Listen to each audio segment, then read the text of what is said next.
First, we need to open our file.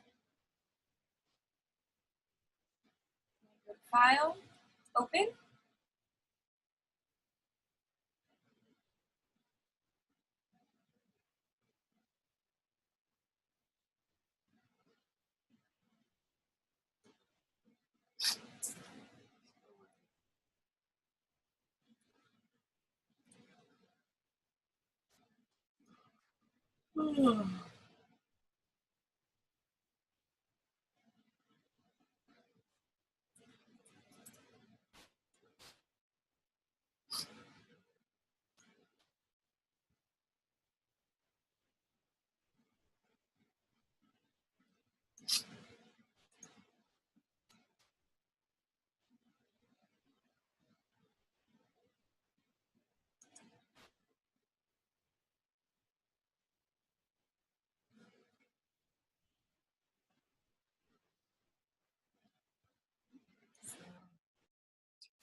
In this video, we will be doing Photoshop image editing. We'll also be covering sections 1 through 4 of exercise 4. And of course, we're going to start by opening our first file, which is O4Boy.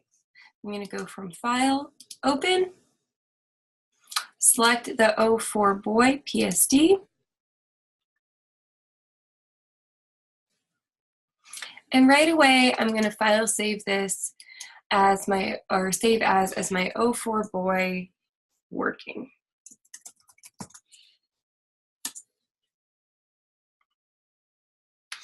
To begin, the first thing we are going to work on is straightening this layer. And we do this by using the ruler tool. Now, your ruler tool is usually hidden under your eyedrop tool, but of course it may not be. So if we come to the side and kind of scan over,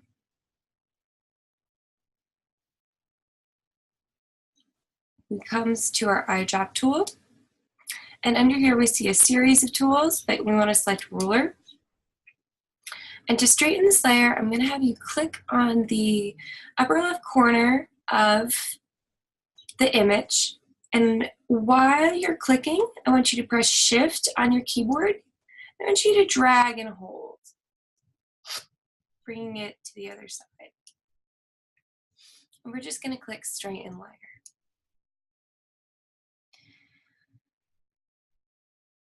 Our next step before we begin editing this photo is to crop it.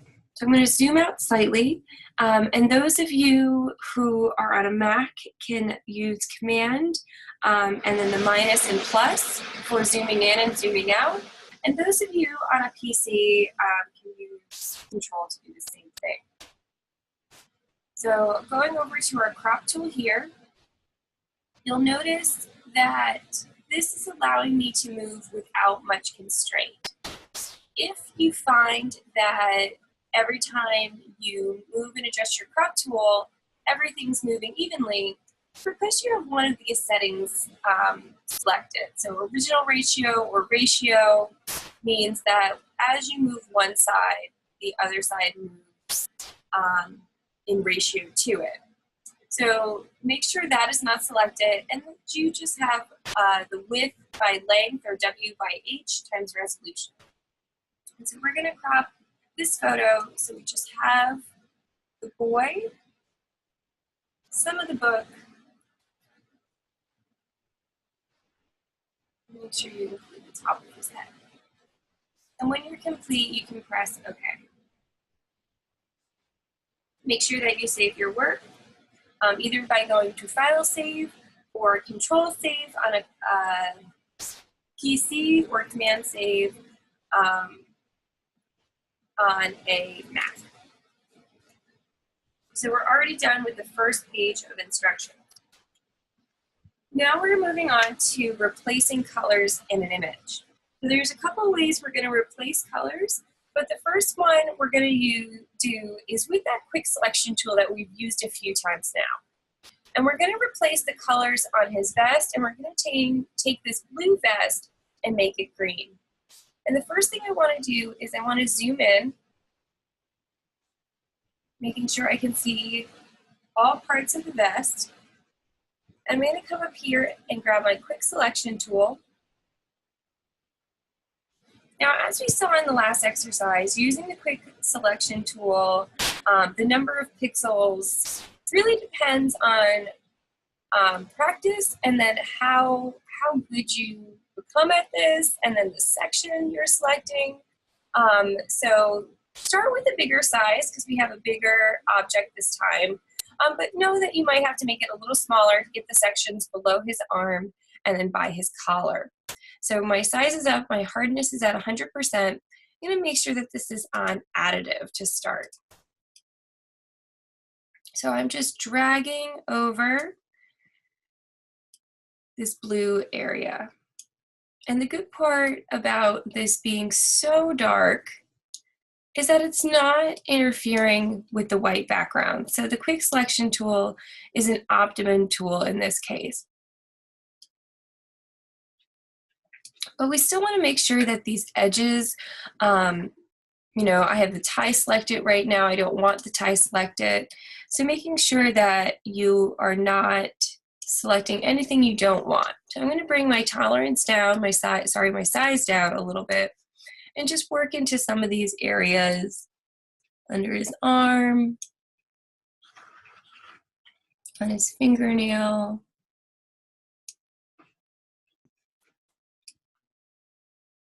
You can tell where the pixel color is a little more similar, so where there's shade, that it might have not picked up as clearly.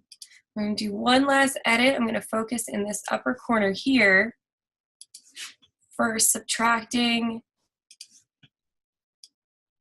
some pixels and then adding some pixels. And you can see I'm not placing my cursor right on top of where it is adding and subtracting sometimes, because I know that the radius is a 9-pixel radius. So if I start a little further out and rock my mouse back and forth, eventually it is just that edge of that 9 radius that's going to help me clean up that edge a little more finely. I'm also going to add this right back in, expanding it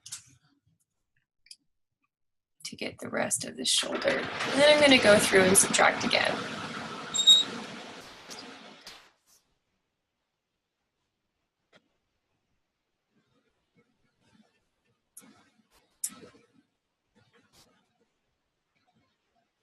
So take your time doing this, because the better you do this part, the easier the next section is going to be. I'm going to zoom out now. I'm fairly happy with this selection. And we're going to go and we're going to now be using your color replacement tool. So this is step 3 of section 2. And your color replacement tool is usually hidden behind your brush tool. So if you're coming over to your toolbar, and I'm just going to bring this toolbar out so you can see it a little better. This is our brush tool, and here's our color replacement tool. Now, when using your color replacement tool, you're going to be also, you're going to be replacing now just the area that you have selected. So I'm going to go in to my foreground swatch, and I'm going to change this vest from blue to green. Do a little brighter green. Press OK. As we do this, we want to set our presets. They're up here in our bar. And we want the size. We can start with about 15 pixels, but we definitely can start with something smaller. And again, you might make that a little bit bigger as we get to the broad areas and a little bit smaller around the edges. And that way you're not filling in anything you don't want to fill in. Our hardness is set for 40%. Again, we don't want anything to be, transparency allows it to look a little bit more realistic. Again, that example of using paint when you were younger. You don't want to just block the color into the space. And we're going to keep our spacing at 25. from our menu bar, we're going to make sure this is selected at hue, so you can have hue, saturation, color, and luminosity, and I suggest playing with those. We're also going to have continuous selected, and we're going to set our tolerance at 32 and making sure that our anti-alias is selected. Now we can start just by painting over the vest. Now you don't have to worry about coloring inside the lines so much, because if we zoom in here, and this is right against the border, as I swipe over, you can see that it is becoming green, and I'm just clicking and dragging over his vest, but not onto this area, and that's because we have selected this out. Over here, where I've missed a little bit, that's where you want to be more careful. So I'm going to suggest that perhaps you go around and either refine your mask in those cases, or refine your selection, I should say, or just give yourself a little border to start with, and then work your way around. And I'm going to make my size a little bit bigger to get these broader areas so we can see that a little easier. So work with the size of your selection.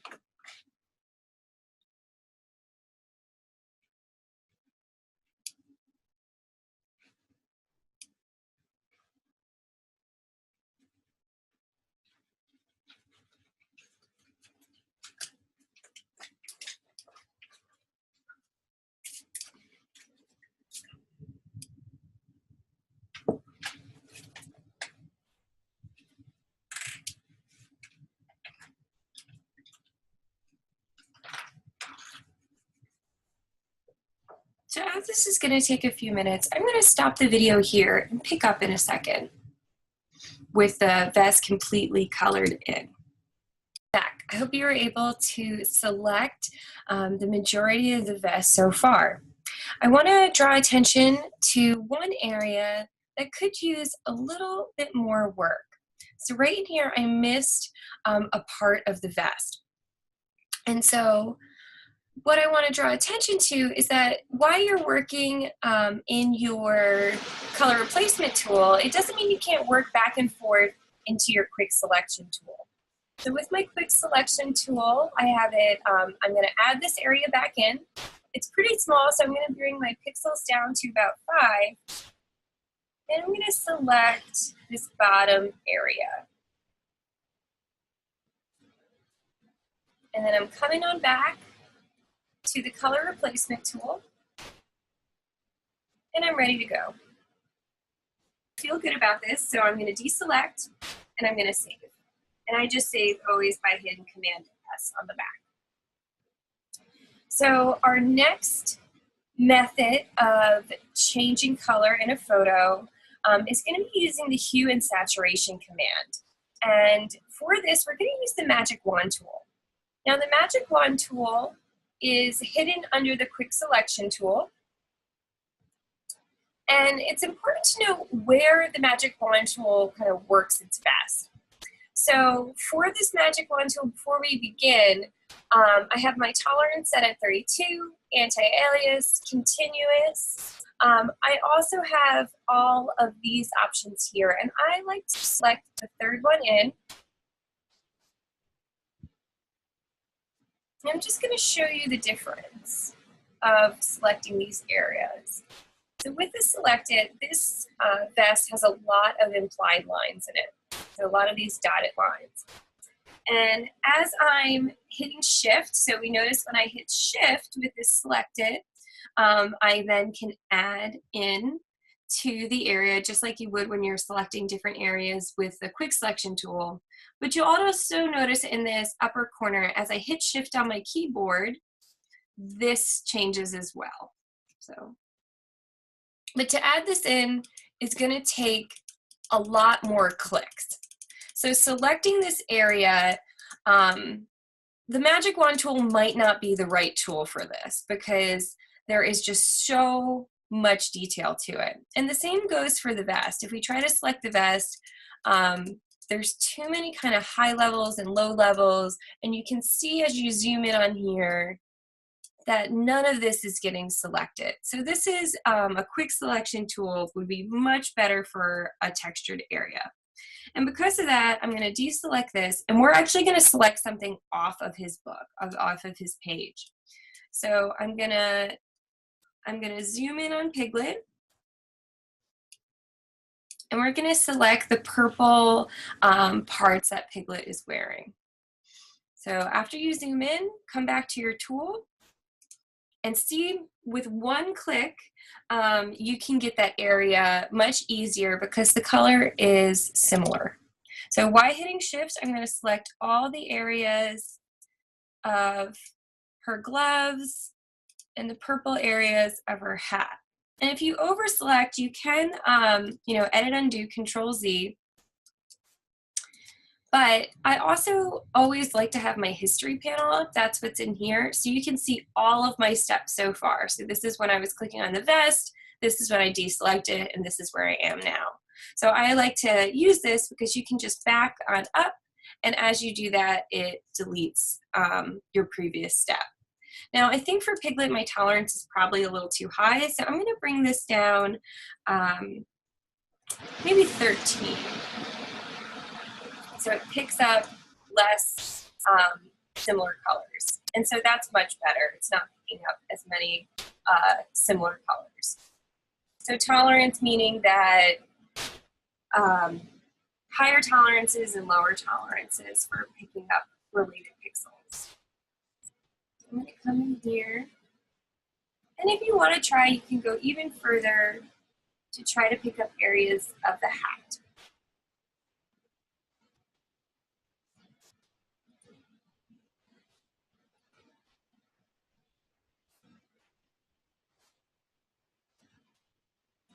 And all of this I'm doing while holding that Shift key. I'm pretty happy with this selection, remembering that this is a very small part of the picture. And so I'm going to zoom out so I can see the full color as I change it. And for this, we're going to do an image adjustment from the drop-down menu itself. So we go up to Image, we go into Adjustments, we select Hue and Saturation, and keeping this right next to your object will help you look at it easier. If you can see, as I turn that saturation way up, we now have a very disco colored Piglet. And for this, I just want you to play with these sliders and decide what works best for you. If you're not seeing this down here, it's perhaps because your preview is not on, so make sure that preview is on. Your other option is to colorize, and so you can also do that.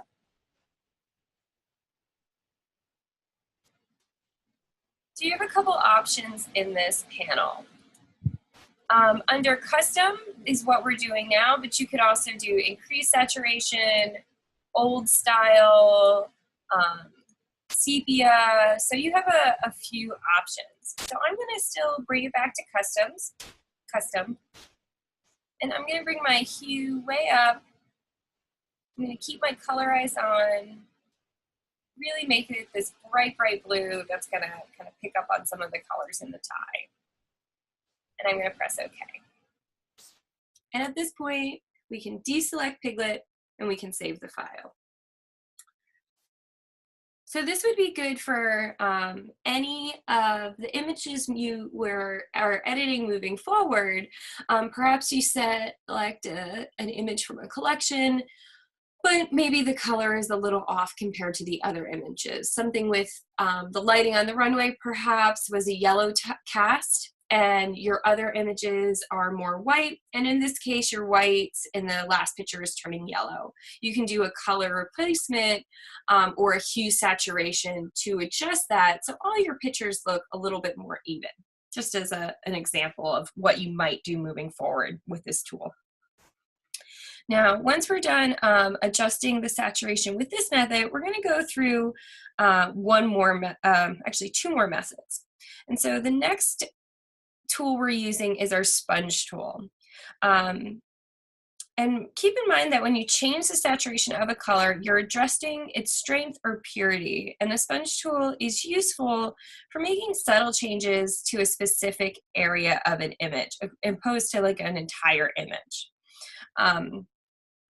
So we're going to go in to our sponge tool, and it's under the dodge tool. So with our sponge tool, we're first going to check our options in our options bar as always, and we're going to make sure that the size is set to 150 pixels and our hardness is at 0. We can pop this down to 150. Our hardness is at 0. We want to make sure that saturate is selected from our mode versus desaturate. So you can also desaturate objects with this tool. And that our flow is at 40. And for this, we're going to saturate the boy's tie. So you can click and drag, and right away, as you can see, you can bring out colors with this tool. Now quickly, I'm going to come up here and I'm going to select desaturate. And so you can see the opposite effect happening. So both are options with this tool. But we're just going to use the saturate, use our sponge, bring out the intensity of these colors. So playing with the saturation tool might be good also from a distance. So you're careful not to oversaturate your file to get the effect that you desire. And make sure that you are always saving when you do like what you've created. Our next method for kind of color transformation is going to be repairing areas. And our next method will be the clone stamp tool, which is used for repairing areas. So the clone stamp tool is interesting because it uses pixels from one area of an image to replace pixels in another area of an image. You can not only remove unwanted objects from your image, but you can also fill in missing areas of a photograph, say ones that are damaged, like scanned old photographs from the original, and then repair it that way and replace areas.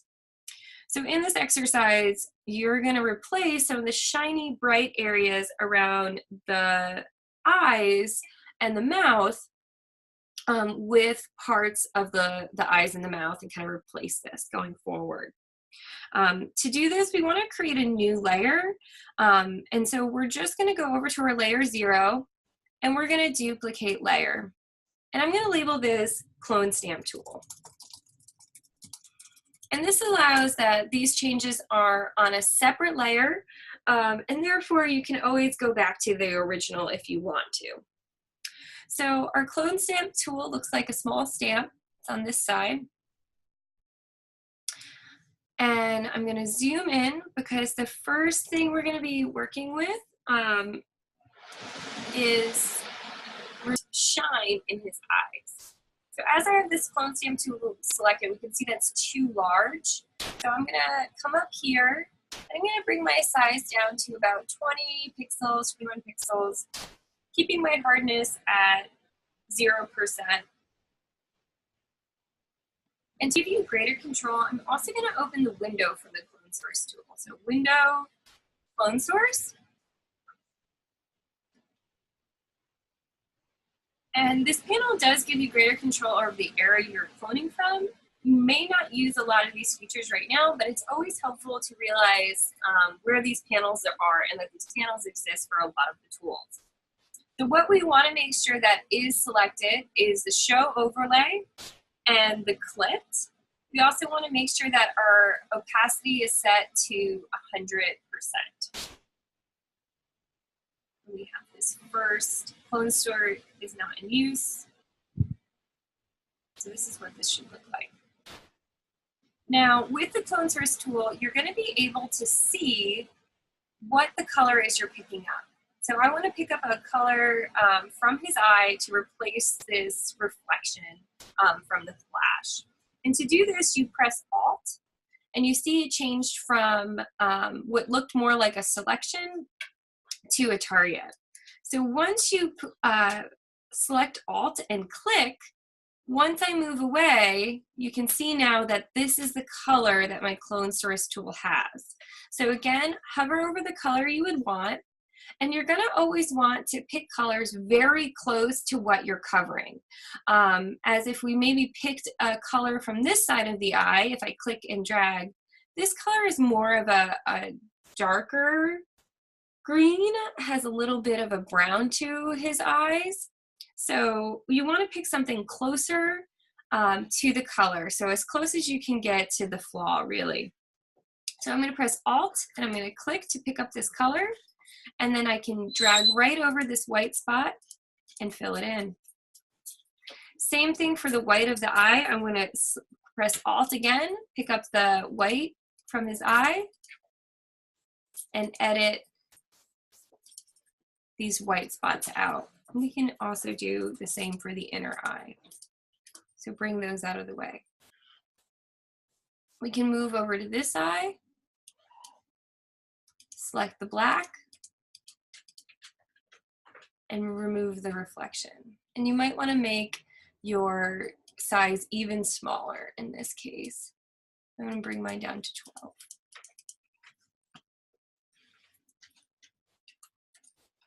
And we can zoom out, and that reflection is gone.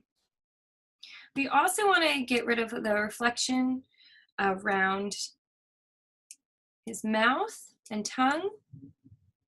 So I'm going to zoom in some more, return to my clone stamp tool, and again, pick up a color very close to what you're covering up, versus you don't want to pick up, say, a darker red and place it right in the middle. So again, Alt, oops, it's a little too far zoomed in, Alt, and then we're just stamping and cloning right over.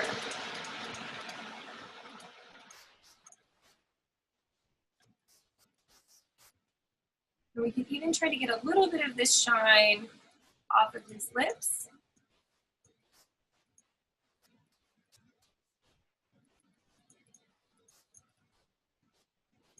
Picking up new color as you're working to get the best color match possible. I find that is the way to get the most consistent. Careful not to overdo this.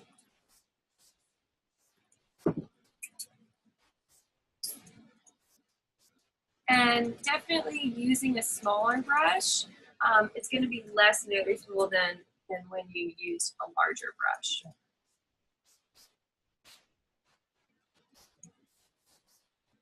So removing this shine. So you can click, you can pick up new color, kind of build as you go. We've removed a good amount of shine from his lip and the reflections from his eyes. We're now going to continue with the clone stamp tool and remove this shiny area in the background.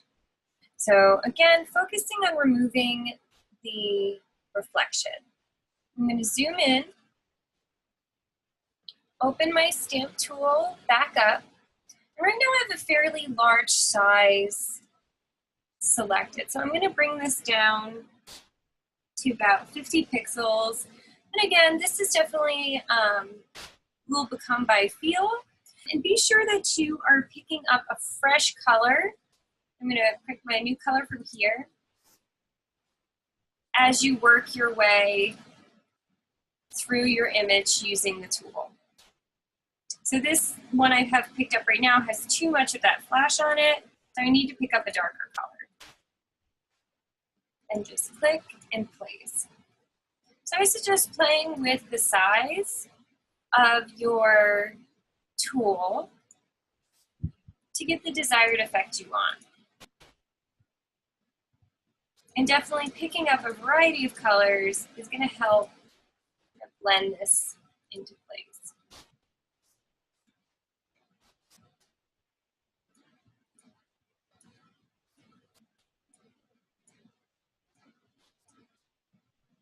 For this specific task, I'm trying not to pick up things like this line that's going across here. I'm trying to select portions of the wall that have the vertical panel so that I can repeat that vertical panel. So we saw when I picked up a knot in the wood and moved the knot up here, that might not be as desirable because that's going to be more noticeable, like when we pull up the darker parts of the wood. So I'm trying to pick up light wood, less distinctive parts of the wall to replace the color. So this way I can hopefully continue adding the grain in because I'm picking up those grain lines and repeating them. And while you're working on this, it may be good and just helpful to zoom in and out. And again, change that size of your color tool, your color picker, in this case. And that should help you create a more realistic blend. This is a fairly large area to repair with a stamp tool. So we've made this shine less noticeable. As you saw, I kind of worked back and forth with different sizes, and I was picking up from a variety of different areas. That's just going to take a little bit of practice. So take your time picking up different sections of the wood, and just pay attention again to what sections you're picking up. So you don't want to pick up this knot over and over again and create a really distinctive pattern. The goal is to pick up less distinctive areas and have this blend in more. And feel free to kind of work back over it with different sizes of your clone stamp tool to get the effect that you want.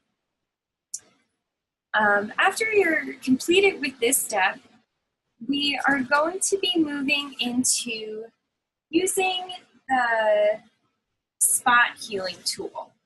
So in this case, our spot healing tool is going to be used to remove a small bump on the boy's chin. I want you to start this next part by really zooming in on the boy's face. So once you have this zoomed in, we're going to be using what is called the spot healing brush. So you can find this brush, it's right under the eyedropper. And for this, we're going to have it selected for 40 pixels. And we're going to have this hardness all the way up to 100%. And the healing brush is interesting because unlike the stamp tool where we had to select some color to bring it over into place, to replace another color, we are going to just be selecting pixels near the blemish and dragging them over to cover them. So you can click near the area you want to correct and just drag it over to cover it up.